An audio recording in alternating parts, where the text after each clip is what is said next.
ನಮಸ್ಕಾರಗಳು. ಮನೆಗೆ ಬಂದಿಲ್ಲ ಅಂತ ಬೈಬೇಡಿ ನೀವು, ಹನಿ ನೀರಾವರಿಯ ನಡೆಸಿದ್ದೀವಿ ನಾವು.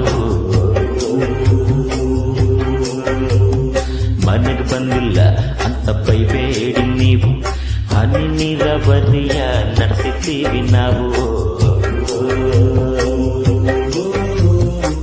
15 ನಿಮಿಷದಲ್ಲಿ ಬರ್ತೀನಿ ಅಂತಾನು ಆಗ್ಲೇ ಮೆಸೇಜು ಮಾಡಿಲ್ವ ಚಿನ್ನ, ಆಗ್ಲೇ ಮೆಸೇಜು ಮಾಡಿಲ್ವ. ಬಲ್ಲ ಅಂತ ಅಂದ್ರೆ ಅದೇ ಮೆಸೇಜು ತಿರ್ಗ ಓದೋಕೆ ನಿಂಗೆ ಆಗಲ್ವ? ಯಾಕೆ ಕರೆನ್ಸಿ ಮೊನ್ನೆ ಹಾಕಿಲ್ವ? ನಾವು ಮನೆಗೆ ಹೋಗೋದಿಲ್ಲ, ನಾವು ಮನೆಗೆ